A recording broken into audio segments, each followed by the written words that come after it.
Bismillahirrahmanirrahim. Assalamualaikum warahmatullahi wabarakatuh. Waalaikumsalam.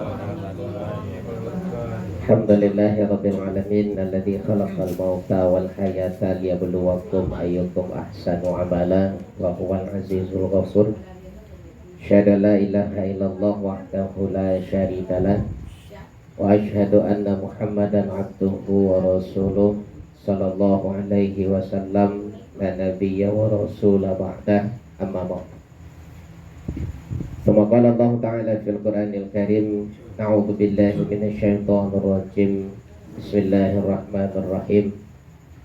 Kalla idza balagatit taraqi wa qila man raq wa zanna annahu al-firaq wa kaffatis saqu bis-saq ila rabbika yawma idzin lil masaq. Surah Al-Qiyamah, surat yang ke-75 ayat 26 sampai ayat 30. Bersyukur kita pada Allah, alhamdulillah malam ini Allah masih memberikan kita hidayah. Alhamdulillah kita masih diberikan Allah kekuatan untuk bisa hadir ke rumah duka dalam rangka menampakkan mukonan sabak hati nan rusuh. Sebagai tanda kita juga ikut berbelasungkawa atas musibah yang diderita oleh salah seorang warga kita. Mudah-mudahan kedatangan kita pada malam hari ini bisa menjadi sitawa sedingin bagi ahli bait, dan insya Allah ini menjadi ibadah di sisi Allah. Salawat dan salam kita doakan kepada Allah, semoga selalu dilimpahkan buat junjungan kita Habibullah Muhammad sallallahu alaihi wasallam. Bapak sidang jamaah takziah rahimakumullah, sebagaimana diingatkan oleh Rasulullah, man azza musabban falahu mithlu ajri. Siapapun yang datang bertakziah ke rumah salah seorang yang sedang tertimpa musibah, itu pahalanya sama besar dengan ketabahan yang dinampakkan oleh ahli bait. Amin. Kedatangan kita dan kesanggupan ahli bait itu pahalanya sama-sama besar. Kemudian yang mesti kita ingat Ibu Bapak, ketika Allah mengatakan kalla idza balagatit taraqi, sekali-kali tidak akan pernah hilang sakitnya dan kalian tidak akan pernah bisa mencegah, kata Allah, ketika ruh itu telah sampai di tenggorokan. Ini sebenarnya makna taroki itu Ibu Bapak, asal katanya dari rokok. Rokok itu artinya naik atau menarik ke atas. Jadi taroki itu sesuatu yang ditarik ke atas, dan batas maksimal dari ruh yang ditarik itu sampai tenggorokan. Jadi kalau ruh itulah sampai di tenggorokan, kata Allah, berarti pintu tobatlah ditutup. Jadi kenapa taroki dikatakan dengan tenggorokan? Karena batas maksimal tertariknya ruh sampai di situ. Di rok itu menarik ke atas. Itu makanya asal kata ruqyah itu juga bahasa asalnya dari rokok. Ruqyah itu kan menarik keluar, menarik kembali ke atas jin yang berada di dalam tubuh manusia. Jadi jin itu tampaknya tidak di situ, tampaknya tinggi. Cuma karenanya diperintah oleh seseorang untuk menguasai ruh seseorang, makanya turun. Maka ketika melakukan pengobatan ruqyah itu berarti kita mengeluarkan kembali jin itu dari tempatnya dan ditarik lagi ke atas. Nah ruh itu nanti kata Allah itu ditariknya itu dari ubun-ubun. Jadi kata Allah kita datang dan kembali kepada Allah di jalan yang sama. Maknanya begini Bapak, ruh kita ditiupkan dari ubun-ubun, nanti kembalinya dan keluarnya juga dari ubun-ubun. Jadi kalau tidak dari ubun-ubun, selesai. Karena ruh kita ditarik dari itu. Makanya roh ditarik ke atas. Jadi ketika turuh itu ditarik dari ubun-ubun, yang mati pertama kali itu kata Rasulullah adalah kaki. Makanya kalau ingin memastikan orang yang sakarat itulah dakek masa-masa kematiannya, ibu bapak, esek kakinya. Kalau lah dingin, berarti lah dakek kematiannya. Tak baral lamulnya sudah tu wafat. Maka kini-kini ibu bapak lah boleh mesek kaki itu. Lah boleh cacok mesek kaki, dia lalu mesek kaki itu. Gitu. Karena memang ketika ruh itu ditarik, yang mati pertama kali itu kaki, kata Rasul. Itu makanya ibu bapak pernah Abu Salamah ketika terluka di perang Badar, 5 hari setelah kejadian perang itu beliau wafat. Tapi mata beliau memutih dan melihat ke atas, kemudian matanya memutih, batu orang terbelalak. Ada sebagian sahabat mengatakan beliau mati dalam keadaan sesat karena matanya terbelalak. Ternyata kata Rasulullah itu bukan mati sesat. Mata itu bukan terbelalak, tapi mata itu mengikuti kemana ruh itu keluar. Jadi kalau likateh terbalik mata itu berarti ruhnya lagi keluar dari ubun-ubun, makanya dicalik aja dek mata. Di mata itu akan mengikuti kemana ruh itu keluar. Jadi kalau keluarnya dari ubun-ubun, mata itu akan mengikuti. Makanya ada orang yang sampai putih matanya karena selalu melihat ruh itu keluar. Itu bukan sesat kata Rasulullah. Makanya ketika ruh itu ditarik itu, makanya disebut dengan roh. Taroki, batas maksimalnya di sini. Jadi kalau dah ruh sampai di tenggorokan, itu semua pintu taubat sudah ditutup. Dia mengucapkan la ilaha illallah pun di situ tidak ada gunanya lagi, Bapak. Beristighfar pun awak di situ tidak ada gunanya lagi. Adalah ditutup. Nah, baru nanti dari tenggorokan sampai ke ubun-ubun itu yang disebut dengan peristiwa nazak. Hanya hitungan detik ketika ruh akan keluar habis dari jasad. Nah, ketika peristiwa nazak itu kata Rasulullah, itu telinga sudah ditutup. Fungsi telinga sudah tidak ada lagi.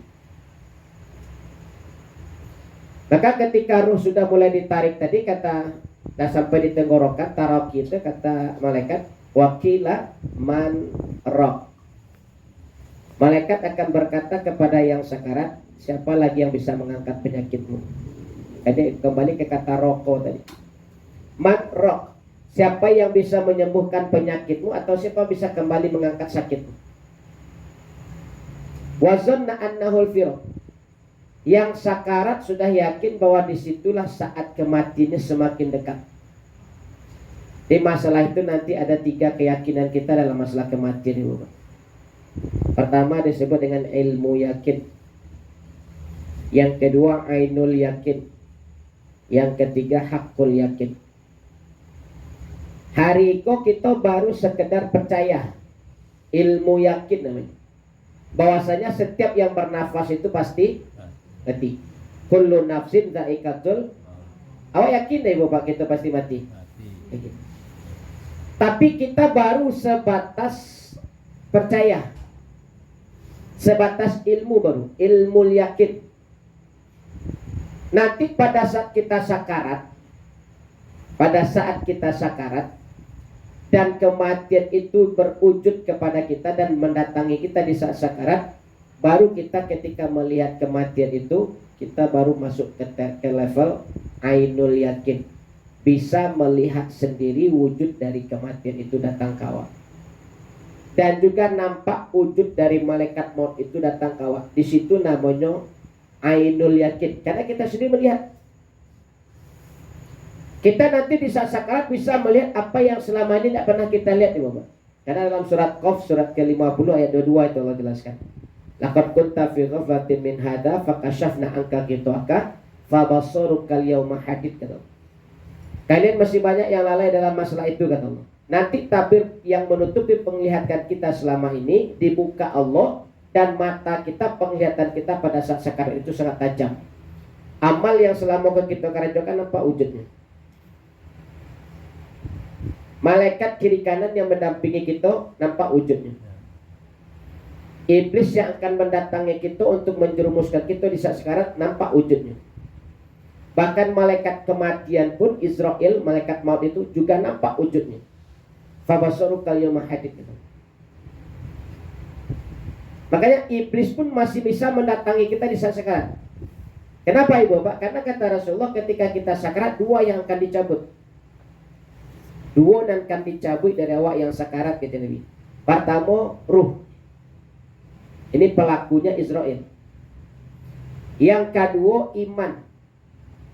Ini pelakunya iblis. Iblis. Jadi kalau seandainya ibu bapak, seseorang sudah mulai sakarat, maka selamatkan imannya kata Rasul. Dan tinggal inyo dampingi inyo, ingatkan zikirnya supaya ini dan lupa. Karena dalam surah Az-Zukhruf ayat 36 Allah jelaskan, wa may ya'shu an dzikrir rahman nuqayyid lahu syaitanan. Yang lupa jo zikir pasti dikuasai setan. Jadi kalau seandainya ada keluarga awak yang sakit, itu ketika wakilaman rock itu tidak ada lagi yang bisa menyembuhkan. Itu kalau secara dunianya seseorang itu lah dihantar ke ICU itu. ICU itu untuk malapen unek weh. Karena dokter itu lah paham kesadaran di bawah rata-rata itu sudah dianggap sakarat. Tapi untuk secara ilmiahnya mereka tetap berusaha untuk bisa menyelamatkan seseorang dari sakit. Maka upaya terakhir itu adalah ICU. ICU itu kan sampai orang tak sadarkan diri lah ibu. Istilahnya lah koma. Nah kalau seandainya seseorang dari keluarga kita lah masuk ke ICU, sebisa mungkin minta dampingi dari salah seorang kita. Kenapa? Yang perlu kita selamatkan saat itu adalah imannya. Bagaimana caranya kata Rasulullah? Kalau masih bisa mengucapkan dengan lidahnya lakinu mau takum bi kalimatin la ilaha illallah. Tapi kalau nyolah koma, upaya kedua lagi kecil. Lidahnya lah kaku, tidak bisa digarian, tidak sadar sama sekali leh. Tapi meskipun kondisi seperti ini kata Rasulullah, talingo masih tetap mendengar. Karena telinga itu paling terakhir fungsinya Allah angkat dari diri awak. Ya walaupun orang itu koma, tidak sadarkan diri di ICU itu, tapi telinganya masih bisa mendengar ya Bapak. Maka upaya kedua pakai kata Nabi. Kalaupun kita talkinkan la ilaha illallah di situ akan mungkin diucapkan mulai karena lidahnya pula mulai kaku dan ini pula dikatakan secara lahiriahnya sudah tidak sadarkan diri, maka upaya kedua kata Nabi ikra'u ala mautakum yasin. Maka bacaan yasin dekat yang sakarat tu lain, yang koma itu. Karena kata Allah dalam surah Al-A'raf ayat 204 apa itu Pak? Fa idza quri'al Qur'an fastami'u lahu wa ansitu la'allakum turhamun. Kalau ada orang yang baca Quran kita simak, maka kita pasti dapat rahmat Allah. Dan rahmat itu adalah modal kita masuk surga. Karena setiap kita nanti akan Allah masukkan ke dalam surga karena rahmat Allah. Dan salah satu rahmat yang paling cepat Allah berikan bagi orang yang sakarat adalah dengan menyimak orang baca Quran. Jadi kalau tidak mungkin rasanya mengucapkan la ilaha illallah di lidahnya lah ibu bapak, maka kita baca si Yasin sampai wafat. Karena telinganya pasti mendengar. Di ruangan ICU itu awak sih berdua letinya. Telinganya mendengar walaupun tidak sadarkan diri, kita bacakan Yasin pasti disimak itu. Selagi nyodanga, nyosimak, pasti mendapatkan pahala dan Allah akan memberikan rahmat. Kalau pun meninggal saat itu dengan menyimak Yasin yang kita baca, makanya pasti masuk surga. Karena Allah berikan rahmat di situ. Dia yang mengantarkan kita ke surga itu bukan amal, tapi rahmat. Dan amal yang kita karajokan kini Bapak itu salah satu jalan untuk mendapatkan rahmat Allah. Maka dua tu payung ni Bapak. Kalau lah nak sadarkan diri keluarga awak, atau dikatakan istilahnya koma, tidak mungkin kita bacakan la ilaha illallah lai, maka Yasin saya baca lai. Bacakan terus Yasin itu sampai yang koma tadi wafat. Karena memang kemungkinan untuk sembuh itu sudah tidak ada. Dan yang sakarat pun yakin karena disitulah saat kematiannya datang. Makanya pada saat itu mereka sudah pasrah. Cuma ketika berada di ruangan takah itu ibu bapak, tugas kita adalah selamatkan imannya. Dengan cara apa? Pandu, dampingi, tuntun, bimbing. Dan biarnya surah. Kalau seandainya tidak boleh masuk, nego lah dokter itu membana seperti apalah. Yang penting awak bisa masuk ke dalam ruangan ICU itu untuk menjaganya, untuk menyelamatkan imannya ketika menghadapi kematian di saatnya sedang koma. Tapi biasanya di ICU itu bisa ibu, didampingi lah. Tak boleh ada. Bisa. Padahal sebenarnya dokter itu lah faham tuh. Tak faham Pak. Karena kondisi di bawah rata-rata itu pastilah dianggap sakarat. Itu makanya upaya terakhir itu diantar ke ICU lagi.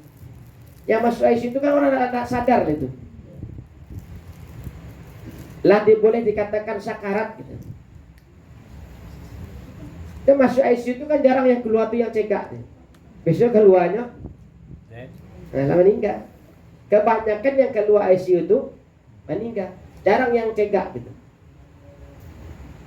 Atau makanya sebisa mungkin kalau boleh awak membana masuk di paso lah bapak. Minta awak walaupun cuma satu orang dampingi. Karena itu jalan satu-satunya untuk menyelamatkan imannya. Kan sayang gitu ibu bapak. 70 tahun nyoba ibadah, atau pas dari meninggal, sasek deh gara-gara apa? Bila lupa je zikir karena dalam keadaan koma. Tak ada yang mainnya, ada yang membimbing, ada yang menuntut. Itu kalaulah lupa zikir tentu dikuasai setan. Kan itu kata Allah dalam surah Az-Zukhruf tadi. Wa may ya'su an dzikrir rahman nuqayyid lahu syaitan. Yang lupa zikir pasti dikuasai setan. Maka upaya terakhir kita itu.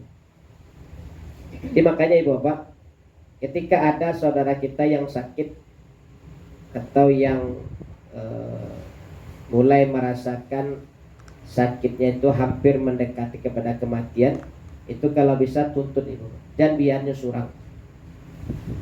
Dampingi kata Rasulullah, talkinkan kalimat-kalimat thayyibah, ingatkan mereka dengan zikir-zikir yang bisa mengantarkan mereka kepada kematian yang husnul khotimah.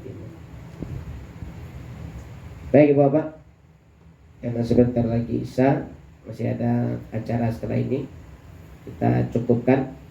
Mudah-mudahan apa yang menjadi pelajaran bagi kita, karena kata Rasulullah, cukupkan dengan kematian tadi bisa menjadi pelajaran bagi kita, dan kita mengambil hikmah dan iktibar di balik kejadian kematian ini, bahwasanya setiap kita juga pasti akan mendatangi hal yang sama. Setiap kita pasti juga akan mengalami hal yang sama. Maka tugas kita hari ini, persiapkan diri kita. Anggap kita selalu dalam keadaan masih kekurangan amal, sehingga kita termotivasi, terpacu diri untuk selalu menambah dan memperbanyak amal sampai nanti ketentuan ajal mendatang. Baik Bapak, kita cukupkan. Mudah-mudahan ada manfaatnya. Billahi taufiq wal hidayah. Assalamualaikum warahmatullahi wabarakatuh. Waalaikumsalam. Terima kasih kita ucapkan kepada Ustadz yang telah beri nasihat. Semoga apa yang disampaikan Ustadz menjadi pelajaran dan peringatan bagi kita semua untuk kedepannya. Dan semoga rangkaian ibadah takziah kita pada malam hari ini diterima oleh Allah Subhanahu wa taala. Semoga bacaan Quran kita Allah sampaikan pahalanya kepada almarhum. Semoga doa yang kita panjatkan, tahlil dan doa yang kita panjatkan Allah kabulkan. Dari kata almarhum, semoga almarhum diringankan oleh Allah Subhanahu wa taala dan dimudahkan jalannya oleh Allah untuk menghadap Allah Subhanahu wa taala. Amin. Bapak-ibu yang dirahmati Allah, mungkin mewakili jamaah yang hadir, kami segenap jamaah mungkin selama hidup, selama bergaul, jika ada kesalahan, salah dan khilaf, mohon dimaafkan pada ahli bait. Dan begitu juga sebaliknya, mungkin sebelum almarhum pergi ke hadirat Allah Subhanahu wa taala, kita yang banyak ini jika ada salah sengaja maupun tidak, sudah memaafkannya terlebih dahulu. Mungkin ini saja perwakilan yang dapat kami sampaikan, perwakilan jamaah Masjid Iman pada ahli bait. Mungkin ada yang disampaikan oleh ahli bait. Ya, seperti biasa, dari segenap jamaah Masjid Iman dan kita yang hadir pada malam hari ini, ada berupa santunan yang diserahkan kepada ahli bait untuk belasungkawa kita. Semoga yang sedikit ini menjadi banyak dan berkah oleh Allah Subhanahu wa taala. Baik Bapak Ibu, karena waktu Isya sebentar lagi mau masuk, kita cukupkan acara takziah kita pada malam hari ini. Mari kita tutup dengan baca hamdalah, alhamdulillahirabbil alamin, dan doa kafaratul majelis. Subhanakallahumma wa bihamdika asyhadu an la ilaha illa anta astaghfiruka wa atubu ilaik. Assalamualaikum warahmatullahi wabarakatuh. Waalaikumsalam.